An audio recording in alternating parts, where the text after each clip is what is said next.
Examination यानी कि परीक्षा, इसका समय आता जा रहा है और तनाव माहौल में घुलता जा रहा है। वो चाहे छोटे बच्चे हों, कंपटीशन के परीक्षार्थी हों, कॉलेज के एग्जामिनेशन देने वाले स्टूडेंट्स हों, सबके लिए एक ही सवाल कि परीक्षा पे हमें अच्छे से अच्छे अंक कैसे प्राप्त करने हैं और कैसे हमने इस पर विजय प्राप्त करनी है। हम आज बात कर रहे हैं एग्जामिनेशन यानी परीक्षा पे।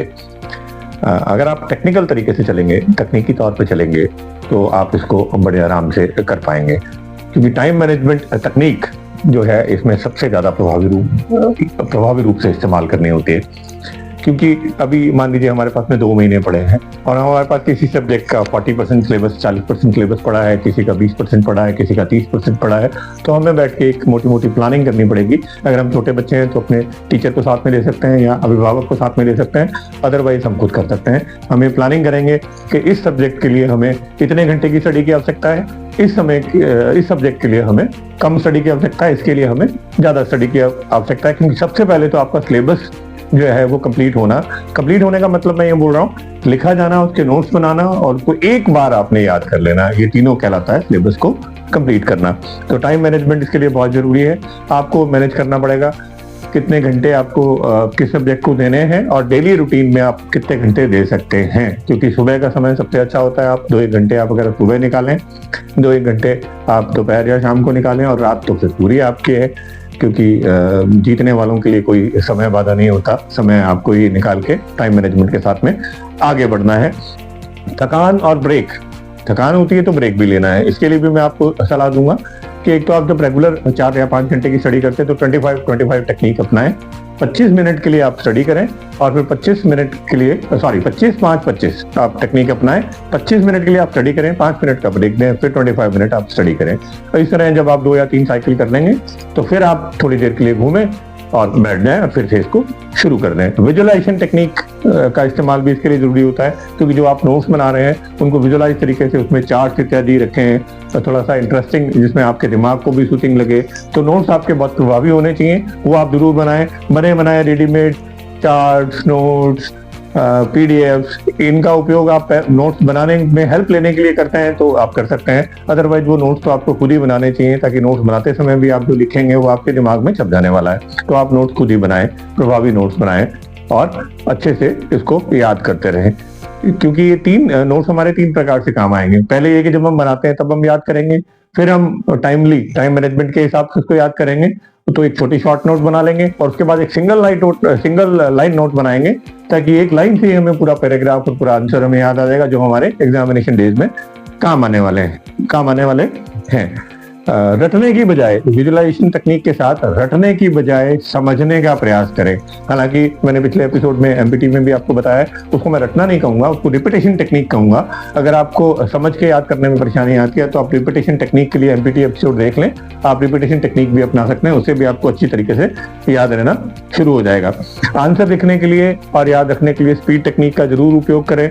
एग्जामिनेशन का समय आ रहा है तो एग्जामिनेशन के लिए हेल्थ भी बहुत जरूरी है। आप अपनी हेल्थ का ख्याल रखें, अच्छे से न्यूट्रिशियस फूड लें, जंक फूड से बचें। ड्राई नट्स, बादाम, अखरोट और काजू, ये दिमाग के लिए बहुत अच्छे होते हैं, आप इसका इस्तेमाल जरूर कर सकते हैं। डिहाइड्रेशन से बचें, पानी आप निरंतर पीते रहें। डिहाइड्रेशन से बच के भी आप, क्योंकि एग्जामिनेशन के दिन होंगे और आप बीमार हो जाएंगे, तो आपको बीमारी से बचने के लिए भी आपको समय देना पड़ेगा। समय की तो इस समय सबसे बड़ी मजबूरी रहती है। ब्रीथिंग टेक्निक का उपयोग करें। आप गहरी सांस लें थोड़ी देर के लिए, फिर गहरी सांस छोड़ें, गहरी सांस लें और गहरी सांस छोड़ें। तो पॉजिटिव एटीट्यूड के साथ अगर आप ये गहरी सांस लेना और छोड़ना रखेंगे तो आप बहुत जल्दी अपने आप को तरोताजा महसूस करेंगे और दोबारा से आप पढ़ाई में लग जाएंगे। अब आते हैं एग्जामिनेशन डेज के दिन। एग्जामिनेशन के डेज के दिन हमें क्या करना है, क्योंकि बहुत सारी टेंशन है एग्जाम डेज के दिन। लोग कहते हैं हम तो भूल गए जी, सब कुछ याद था, एग्जाम वाले दिन भूल गए, हम एग्जाम में जाके भूल गए।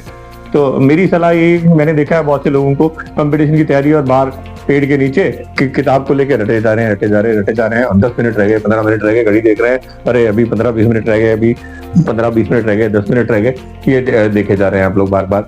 तो ये आप ना करें, इससे आप जो पहले याद किया होगा वो भी भूल जाएंगे। आपको करना क्या है कि 10 बजे अगर एग्जाम है तो 6 बजे, 4 घंटे पहले आपको ये तनाव से मुक्त हो जाना है कि परीक्षा में क्या होने वाला है। सब कुछ अच्छा ही होगा, आपको जो याद है वो याद ही रहने वाला है, आपके दिमाग से कोई नहीं निकाल सकता। जैसे ही क्वेश्चन पेपर आएगा, क्वेश्चन पढ़ेंगे, आपको याद आ जाएगा। तो इस हाई तौबा से जरूर बचे, मैं यही सलाह दूंगा आपको। लगातार मेहनत करते रहें, सेल्फ कॉन्फिडेंस रखें, पॉजिटिव एटीट्यूड के साथ जाएं। और एग्जामिनेशन पेपर में अब क्या करें, एग्जामिनेशन पेपर में क्या होता है, आप पेपर को देखें पहले, पूरा का पूरा एक बार पढ़ लें जल्दी से जल्दी, क्योंकि आप सीख चुके हैं हाई स्पीड टेक्निक को, तो रीडिंग की आपकी समस्या नहीं है। तो आप हाई स्पीड में एक बार पेपर को पढ़ लेंगे, और जो आसान क्वेश्चन है जिनके बारे में आप प्रीटी कॉन्फिडेंट हैं कि ये तो मेरे से गलत हो ही नहीं सकते, उनको पहले करेंगे। और उसके बाद में जो थोड़े मुश्किल हैं, आपको थोड़ा सा शक है, वो करेंगे। और उसके बाद में जो आपको स्ट्रगल करने के लिए समय चाहिए वो लेंगे। लेकिन एक चीज ध्यान रखिए, अगर 3 घंटे का समय है और आपने सारा स्ट्रगल में लगा दिया और बाद में हमने आके मिलान करते हैं आंसर का, तो देखते हैं अरे ये तो मैं आता था फिर भी गलत कर दिया, तो उसके लिए 15 से 20 मिनट बचा के रखें।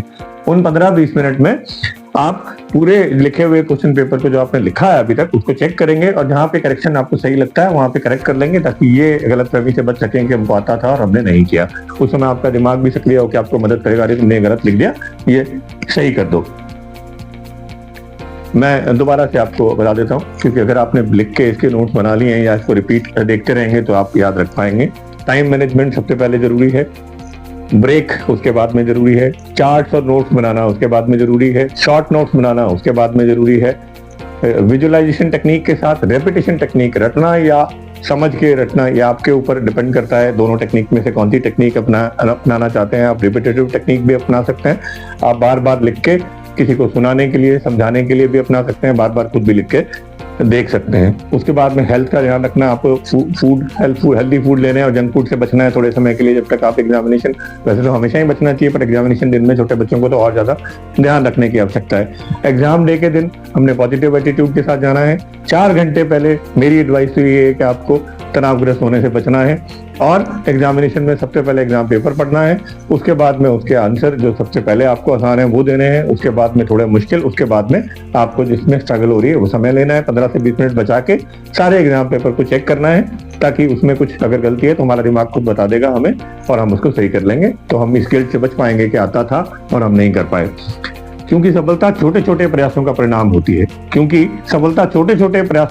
होती है, जो हर रोज प्रयास हम लोग करते हैं। तो आप छोटे छोटे प्रयास आप रोज करते हैं, रातों रात जैसे कोई अमीर नहीं बनता, ऐसे ही रातों रात कोई बुद्धिमान भी नहीं बनता, या रातों रात कोई परीक्षा में टॉपर भी नहीं आता। उसके लिए मेहनत लगती है। तो अभी जितना भी समय बचा हुआ है, जो चला गया समय उसके बारे में तो हम बात नहीं करते, लेकिन जो समय बचा हुआ है उसको आप टाइम मैनेजमेंट के सारे उपयोग करें। एक एक मिनट आपके लिए कीमती है। मेरी शुभकामनाएं आपके साथ कि आप परीक्षा में बहुत अच्छे अंक प्राप्त करें और सफल हो। इसी शुभकामनाओं के साथ मैं हूं मनोज अरोड़ा, माई dot career coach YouTube channel से। इसको लाइक और सब्सक्राइब करें।